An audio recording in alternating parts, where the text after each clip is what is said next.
Welcome back to Zeteo's election night special coverage, live coverage of the 60th presidential election. We were on air earlier. We spoke to a bunch of interesting people. We've got some more interesting people between now and midnight, but I just want to give you an update where we are. People are pretty stressed right now. People who are worried about the prospect of a Trump presidency are pretty anxious right now. The New York Times, their live presidential forecast, I'm looking at it right now, they're saying 89% chance of a Trump victory, of a Trump win tonight.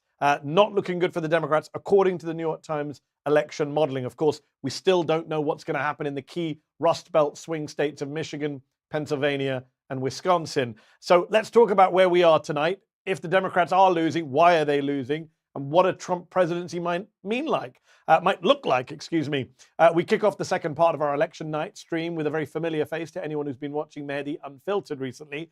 Joining me now is Academy Award-winning filmmaker, Emmy Award-winning TV host, originally from Michigan, joining me from New York, Michael Moore. Michael, thank you for coming on tonight. I remember you in 2016 being the person who predicted Trump. Are you predicting another Trump victory tonight? Yeah. I never signed up to be in the prediction business, but I'll say this much: everything that I've heard so far is saying that it's going to be very close, and nobody can call it yet. Yeah. So I'm not a Democrat. I don't know if I've ever told you this, but I've never been a dues-paying member of the Democratic Party because I'm not a wimp. I'm a fighter. There's a high school in our state capital in Lansing, right next to, it's the next high school over from where Magic Johnson went to high school. And it's called Lansing Eastern High School. And their mascot is the Quakers, the fighting Quakers. That's who we are. And so I would not sit here right now and have any kind of discussion with you that would imply that we're still not going to be victorious. I've said, everybody's said, I think, it's not just me, this is going to come down to Michigan, Wisconsin, and Pennsylvania, the three Great Lakes states that are and were and somewhat still are, but not really, the backbone of our industrial strength here in America. But a lot of people get excited about Georgia, North Carolina, and Arizona, and Nevada, and God bless them all. But we're just at the place where we always thought we would be, and it's either, depending on what minute you're looking at the numbers, it's tied right now, or we're the state that's right now the most ahead is Michigan, and it's like a 0.1% ahead, I think, in Wisconsin or Pennsylvania. It's ridiculous to even spend any time tonight. I know so many people are so nervous. They're watching you and I right now. They are freaking out. Yeah. Do not freak out. Everybody take a big, deep breath. There's more of us than there are of them. They can't change that. The majority of Americans are with us. So go down every issue. Michael, the Americans are with us. So I agree with you on the policy issues that you and I care about, like healthcare, and Gaza and other issues. And I've always been able to say, well, Donald Trump may have won the presidential election, but he won it with the Electoral College. He lost the popular vote to Hillary Clinton by 3 million votes. He lost the popular vote in 2020 to Joe Biden by 7 million votes. He's never actually won the popular vote. Tonight, people are saying he could win the popular vote too, which would really, would help his ego, but it would really make me think long and hard about what kind of country we're living in if a majority of voters are supporting this man who's so openly fascist and racist. Yeah, we have such a crazy system where it should just be the popular vote. But back in 2000, Gore wins the popular vote. Back in 2016, Hillary wins it, and they don't become president. Yeah. And people have, there's been some good research and thinking in the last couple of weeks that, it's possible that Trump could win the popular vote, but lose the Electoral College. And, there's just something about the karma of that. Yes. That sounds so good, that finally the other side's going to learn and agree with us and work with us to get rid of the Electoral College, because now they're going to get burned by it. Well, So to your point, why you're bringing this up is how can it be that so many of our fellow Americans are for this guy? It's the big unanswered question, and it's the most asked question yes. in this country and by people who live in other countries. Please explain this to us. And what I say to liberals and Democrats is Well, until we can actually answer that question and take the time to figure it out, we're going to still find ourselves in this awful position. We really should try to answer it. And there is an answer, so let me but ask. it will take some really smart thinking. Well, there's a And- smart guy waiting to join us on this panel, and he's a Democrat too. Congressman Khanna from California, I believe, is around to join us now live on the Zeteo Yeah, Ro, are you election there? coverage. Ro, have you paid I your party am. dues? Have you paid your party dues? Are you really a Democrat? You missed a bit earlier, Congressman, where Michael Moore said he's never been a dues-paying member of the Democratic Party because, and I quote, he's a fighter, not a wimp. Well, and Well, also let me say the this old about- Groucho Marx line that I would never want to belong to a club that would want me as a member. So Okay. it's that too. Go ahead, Ro. I'm the sorry. Democratic Party, and look, I still am hopeful, like Michael, for tonight. But I think one of the lessons is that the Democratic Party needs to channel a little bit of Michael Moore of 2016, where he talked about the hollowing out of manufacturing, industries leaving, what we have done to shaft the working and middle class in this country. Instead of just blaming Donald Trump, what we need to understand is why is his grievance appealing to people when you've had the financialization of the economy, manufacturing firms' profits are down 50%. Financial firms have doubled their profits over the last 40 years. Districts like mine have $12 trillion in market value. That steel, aluminum, auto manufacturing has all been offshore. The working class is hurting. And we didn't tell a story. We did bullet points. We want to build, $25,000 for housing. We want to have Medicare expanded for grandparents. No, what is the story we're telling? We got to first identify you've gotten shafted, you've gotten screwed. This country hasn't worked for you. The economy hasn't worked for you. Both parties screwed it up. They shipped your jobs overseas for profits. And here's what we're going to do. Here's what President Biden's doing. And here's what we're going to do to build it back. And we didn't tell that story. Congressman, how worried are you tonight? Michael says we should not get freaked out. But I'll be honest, when I look at the New York Times modeling saying 89% Trump chance of not just an electoral college victory, but a popular vote victory, surely you, as someone who went to Michigan, campaigned for Harris in recent weeks, what do you make of some of these numbers that we're seeing tonight? Some of the polls I'm seeing is that she's losing Dearborn. What she should have done is showed up to Dearborn. I mean, we were begging her, go to Dearborn, go to engage with the Arab and Muslim American community. I mean, I'm out of one of her events. Yeah, it's looking like Trump has done well in Dearborn, and we saw him turn up in Dearborn and get applauded by some Arab Americans who fell for his anti-war shtick. But of course, that was a lane that the Democratic Party, Michael, and you and I discussed this on the show just the other day. That was a lane that the Democratic Party and the leadership of the Democrat, not present company excluded, but the leadership of the Democratic Party left open for Trump. Tonight, but I would love to come back, and I would like to present what I would do if I was running the Democratic Party, because we have it so good that the vast majority, 50, 60, 70% of the country on some of these issues like gun control, 90%, the people are with us. We are the majority, and we never act like it. And the fact that you mentioned pull up to the hangar but not go meet the Arab and Muslim people in Detroit. I begged for this for 3 months. You know this. I was on your show. I've been on other shows saying the same thing. That airport that the Harris jet backs up into for the airport rally is literally maybe 2 miles from the nearest mosque in a town with tens of thousands of Arab American voters. And nothing other than to tell the people who are there protesting, now I'm talking, you be quiet, point the finger at them. And the people that were there that day in the airport hangar just down the road from the mosque. By the way, one of numerous mosques in the Detroit area. Yeah. The wagging of the finger these weren't Palestinian and Arab only protesters. There were dozens, I think maybe even a couple hundred people from Jewish Voice for Peace. Those were Jews that she was telling to be quiet. That never gets reported.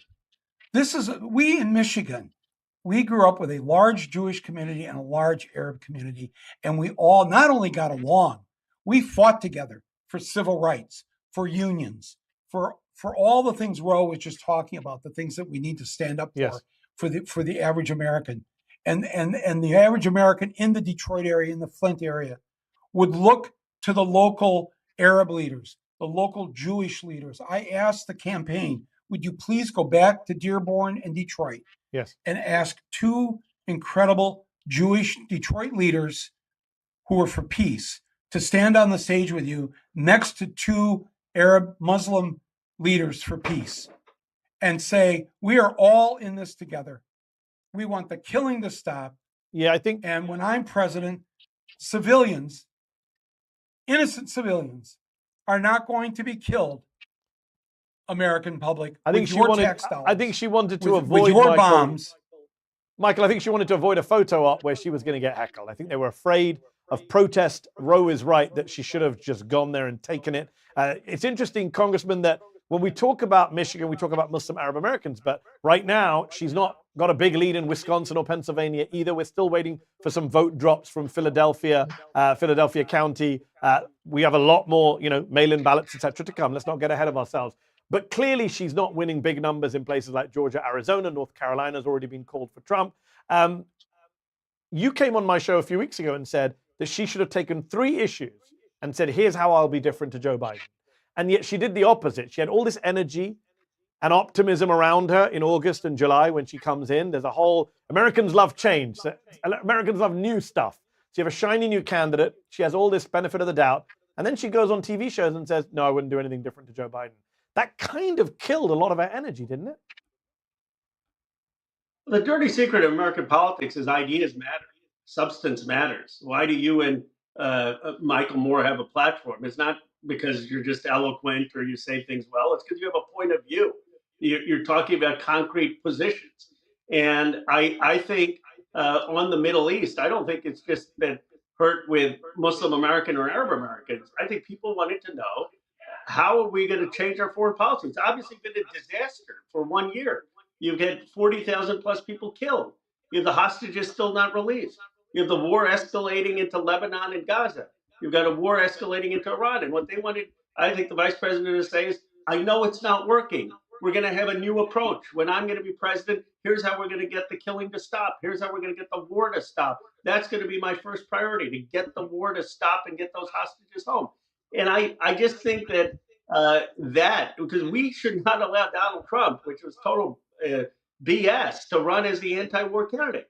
We shouldn't allow him to run as the pro-manufacturing candidate. But Congressman, you did, right? Your party did. And I think a lot of people watching, both here in America, and we've got viewers watching on YouTube around the world, they all want to know why. Why is it Kamala Harris and her team could not see what you see, what Michael sees, what people who know nothing about politics see, which is, oh, wow, you're cratering with Arab Americans in a crucial state. Oh, wow, you're cratering with young voters in a crucial state.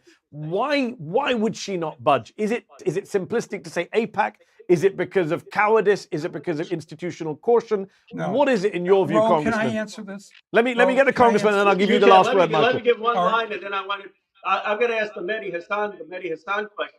Mehdi, you were petting the op-eds when Biden was there saying, let's all get behind Kamala Harris. Let's get behind Kamala Harris. I think there was a progressive coalescing around her also before she had to take the hard positions. But I think I think in retrospect we should have pushed harder on that. But you're not answering my question. Why has she not moved on this? A lot of people do not understand, what is it about your party that you will not budge on this issue? I think there's a conventional wisdom. I don't think it was the money. Obviously, she had so much money. I don't think that was it. I think there's a conventional wisdom that if she were to take a more anti-war stance, that she would be seen as weak on national security, that she would lose Jewish voters, that she would lose evangelical voters, mainstream voters, suburban moderate voters, the voters that, mythically we thought campaigning with Liz Cheney would get us. I looked at the early recruits. There's no evidence that any Republican women are voting for us. I mean, if we pull this out, it's going to be because of the great organization of our own votes in Michigan, Pennsylvania, and Wisconsin. But I just think it was a misguided strategy for this mythical suburban moderate vote to convince them to come for us that we weren't willing to take a harder stance on it. Michael Moore, last word to you. Mehdi, I have two last words, if you'll give me the time. That shocks me that you have more than one last word, Michael. I'm shocked. Oh, okay. I want to speak to this last question, and then I want to just close by saying something to the people watching us who are, I think, going to have a very hard time sleeping tonight, and I don't want them to have a hard time sleeping. So this is how I'm going to end. Let me just say this. You're asking, why didn't she do that? I don't know. Have you ever met her? Have you ever met Kamala Harris? I have not. No. Yeah, she's really a nice person and a good person and a good heart. And Roe knows this because they're both Californians, which means Californians are generally just kind of nicer, kinder people with good hearts. You can walk in the middle of the street in California and they'll just stop their car and not run you over. It's a culture. Both my sisters live in California. They've lived there since they got out of the snow in Michigan when they were 18. She's the embodiment, I think, of a lot of what's great about California and why it's such an important state to our culture, to us as human beings. And I think she was not ever going to throw Joe Biden under the bus. She was not going to be disloyal to somebody who gave her this chance. During the only debate that she was in with him, she eviscerated him on the issue of how her and her sister were being bused in Oakland, California, to stop segregated schools in the Bay Area. And that at the time, Joe Biden was trying to stop that, was trying to stop desegregation there. And she remember this, and she went right at him. And when he announced that she was going to be his vice presidential candidate, I thought, wow, now he is a good guy, because most politicians would never give her that. Yeah. And the fact that then her campaign, I don't want to say it's her, would not allow a Palestinian American on the stage of the Democratic convention. That's not the Democratic Party. That's not the way a Californian behaves. Californians will give the stage to 47 people. Yeah, it was a major error. Oh, it was such a bad karma, but bad politics, but really it was immoral to not allow that woman from Georgia, where there are 77,000 Arab and Muslim Americans voters. And Georgia is not looking good tonight either. We talk a lot about Michigan and Arab Americans. I'm just saying that this came back to bite the party only for a little bit, though, because we don't know how this is going to end up tomorrow. And I'm wearing my original Beatles shirt because I thought, well, this is going to be a historic night or day tomorrow. And I'm going to wear this piece of history here from the Ed Sullivan Theater in February of 1964. Wow. So, I'm very optimistic about how this could turn out in the next 24 hours.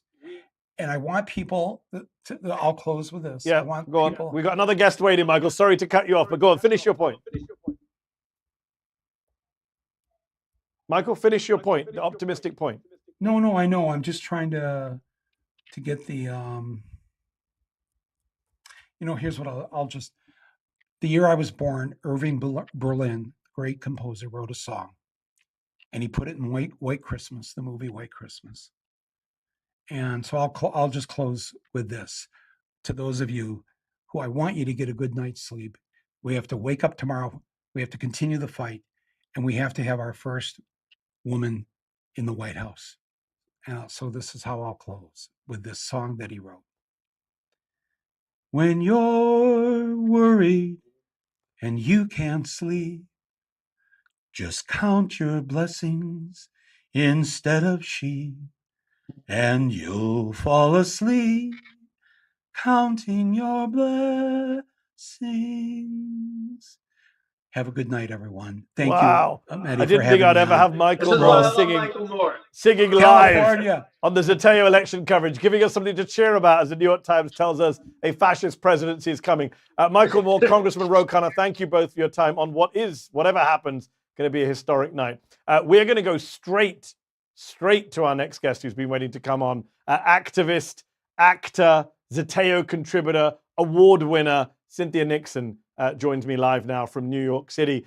Cynthia, thank you for joining us on Zeteo's live election coverage. What are you making of the night so far? Well, I've been, as people like to say, nauseously optimistic all day, and now I'm pretty much just nauseous. Yes, same.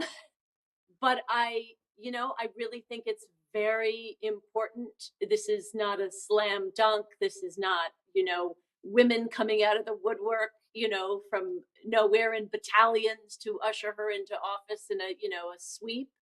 But again, we're really it, it's far from over. We've got these battleground states, which I guess all but North Carolina. I guess North Carolina is being called, but still very close. And the Harris campaign is saying things like, in the next few hours, there's a massive vote dump, in and around Philadelphia that's about to come, and just sit tight. And as everybody has been predicting for months and months, it's going to be incredibly close, and it's just razor thin margins. So we all have to, I think, hope for the best and bare knuckle it and not lose hope and just wait for those numbers to come out. As you're speaking, the New York Times model just pushed up the chance of a Trump victory from 89% to 90%. So the nausea continues. Fantastic. How much are you thinking about 2016 right now? Because that was a night where Democrats were perhaps over optimistic, thinking, well, there's no way Trump can win and it's Hillary's to lose. And there are some people who look at the Harris campaign and say it started off with such energy and joy and optimism and talk of change, not just on Gaza, but on other issues. And then it became a conventional Democratic Party campaign. It became Hillary Clinton 2.0. In fact, they went out of their way to recruit right-wingers, the Liz Cheneys of this world. I remember she went on TV and she said, I'll make sure I put a Republican in my cabinet. This is a woman who wouldn't allow a Palestinian on stage at the DNC, but says, I'm going to put a Republican in my cabinet. I'll shoot you if you show up, break into my house. Yes, I own a gun and I want a lethal military. It was very much a conventional Democratic Party. Let's tack to the center right as quickly as possible to get those suburban moms and quote unquote Nikki Haley voters. And I don't know if you just caught the end of that discussion with Congressman Khanna. He's saying he's not seeing in any numbers that he's seen that there's been some big flock of centrist Republican women voters to the Democratic Party, sadly. Yes, I think, look, we were all, back in the summer, we were all so despondent about Joe Biden, and it seemed just impossible that he could be reelected. And so when she came in, it seemed like a miracle. It's like a breath of fresh air, saving us. And I do think that there was if you want to even just talk about the issue of Gaza, there was a very decided break from what Joe Biden had been saying to even just affirming the humanity of the Palestinian people and speaking with empathy about the atrocities and the deaths and the starvation. That it was the first time we were hearing that from the White House. And it seemed a precursor to more and more substantial things in that area when it came to foreign policy and what she would do. And then after a few weeks, it all just dried up. And it does seem like, something happened. Some big donors came in there and said, you're not allowed to speak about that. And so in the last really just few days, we've finally seen her return to some of that empathetic rhetoric and, addressing Arab Americans, addressing Muslim Americans, addressing the horror and the illegality of what's happening in Gaza and now the West Bank and Lebanon.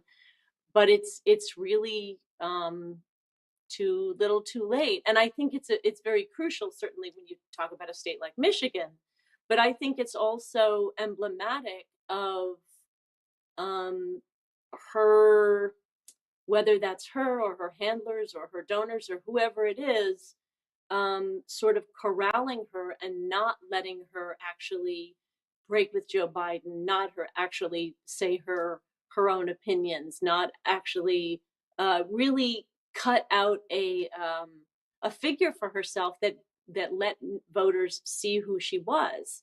And I think there were such ups, so many of us have been begging and screaming and trying to get her to move on this issue and say something on this issue, because just Yes. morally and in every way how important it is. But also, if you're simply only concerned about votes, it seems so clear to all of us that this was shooting yourself in the foot, or even in a Well, more it's vital part of the body. shooting yourself all over the body right now. I'm looking at the numbers. It's election day numbers, it doesn't count early voting, mail-in, but election day numbers, which obviously are biased towards the Republicans, but still, out of Dearborn, Michigan, Cynthia, Trump at 45%, Jill Stein at 33%, And Jill Stein at 33. Harris at Yes. 15%. So Donald Trump got triple as many votes on election day in Dearborn, Michigan, Arab American capital of the United States, as Kamala Harris, where Joe Biden won big in 2020. The Democratic vote absolutely collapsed. And not just collapsed and went to Stein, but people they're willing to give Trump a chance, a man who, has made it very clear he's anti-Arab, he's anti-Muslim, he's fine with blowing stuff up in the Middle East, he's not an anti-war candidate. But the Democrats allowed him to cosplay as an anti-war candidate. Yeah, I mean, right. I mean, I think this is one of the particularly insidious and brilliant things about Donald Trump, is he locates an actual problem that the Democrats are ignoring. He puts his finger on it, and then he takes those incredibly vulnerable, incredibly in pain people and lies to them about that he's going to solve their problem for them. And I think that this is what Trump was doing in Michigan. He was meeting with imams. He was saying, I'll end the war and I'll fix it. It'll all be great. Very much the same as when he first ran in 2016, as he said to really struggling, poverty-stricken, disenfranchised voters, white and otherwise, I'm gonna make America great again, which meant you're gonna have jobs. There, industry is gonna come back. All of this stuff that was, and actually he located the problem, but then he just completely lied to people about what he was going to do, or what he was going to make possible. Very much so. Last question to you, Cynthia. You heard Michael Moore end his segment singing a song about how he keeps optimism and hope alive. If things go badly, and they haven't gone badly yet, we don't have a final result, but it's not looking great. How do you keep hope alive, Cynthia? It's I feel that so many people in this country and all over the world have done their best to ring every alarm bell possible about what the stakes were in this election. And I guess my only hope really is when I look at all the good that came when Trump was elected the first time.